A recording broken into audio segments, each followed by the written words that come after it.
Well, very good morning to you, Eben. It's the second day, of course, of the Multilateral Initiative on Malaria Conference.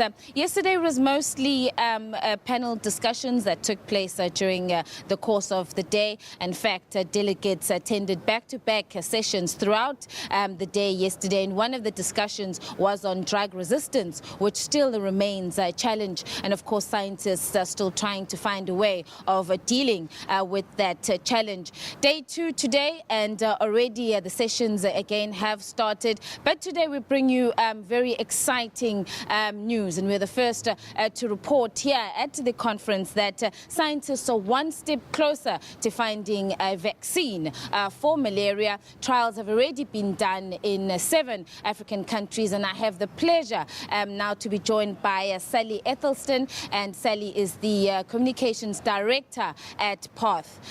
Sally, thank you very much for joining us this morning. 29 years, really a long time. You've been working on the vaccine. Can you just tell us briefly about the background and all the work that you've put in up until now? I think it's important to credit our partner GlaxoSmithKline. They started work on this 29 years ago. We came into the picture as the PATH Malaria Vaccine Initiative in 2001 when we had results in adults in Africa that showed that this would have potential for actually use in young children.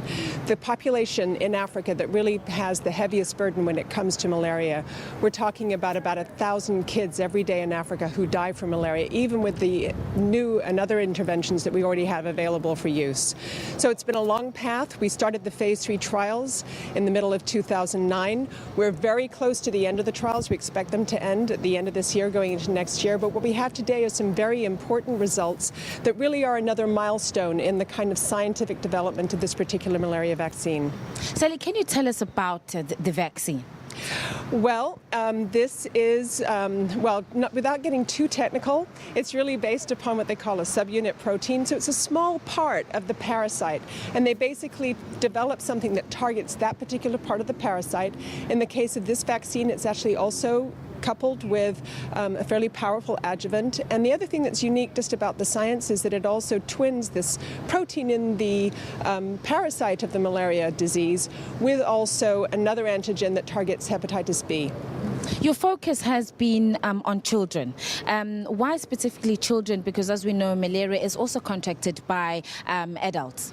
When you look at the burden of malaria worldwide, we're talking about well over 200 million cases a year, about 660,000 deaths on an annual basis. But when you look at who really pays the price, it's the kids. We're talking about more than 500,000 children in sub-Saharan Africa alone.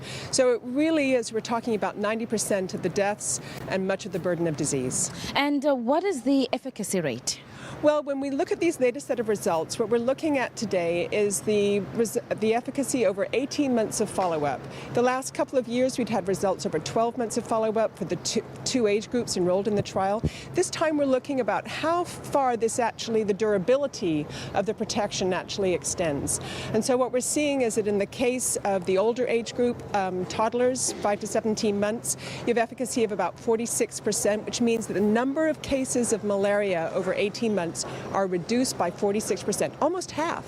And in infants, we're seeing about a quarter reduction in the number of cases. That may not sound like a lot of efficacy, but when you look at the disease burden, its impact, we're talking about 941 cases of malaria prevented for every 1,000 vaccinees in that older age group over 18 months. And in the infant group, we're talking about 444 per 1,000 infants vaccinated. When you translate that into the burden of the disease in a place like sub-Saharan Africa, we're talking about significant public health impact.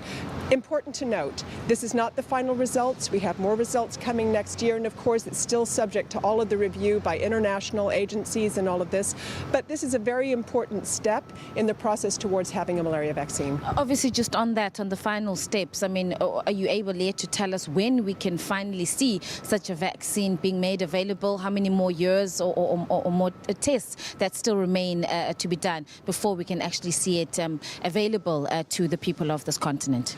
Well, where we are today is that GlaxoSmithKline has said that they actually intend to file with regulatory authorities in Europe, one of the gold standard regulatory agencies, and that will actually also pave the way for the submission of the same data package in 2014 to the World Health Organization. WHO has indicated that a policy recommendation, which is really important for countries in Africa, should be available, should happen in 2015.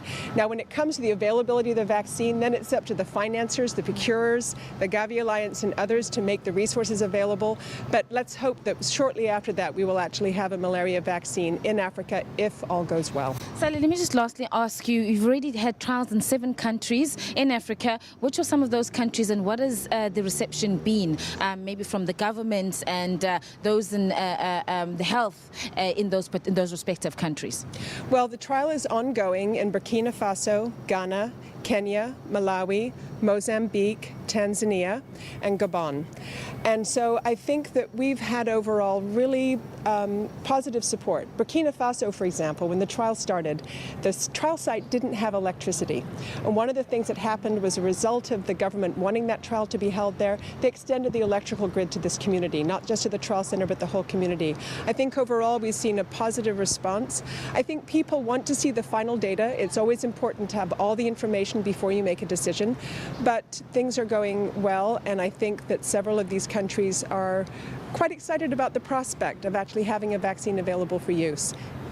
Well, Sally, thank you very much for your time. That was Sally Ethelston from the Communications Director of Perth. So as you hear, even some very exciting announcements that we're going to hear about today. As I said, and this is what this conference is about. Scientists coming through and presenting their research and findings and, of course, announcements like this make this a conference all the more exciting. Today, Eben, what we can expect from the, what more we can expect that's also on the agenda, of course, is the discussions on pregnancy and women who are pregnant and their impact on malaria. So we'll be finding out what some of the researchers have to say on that.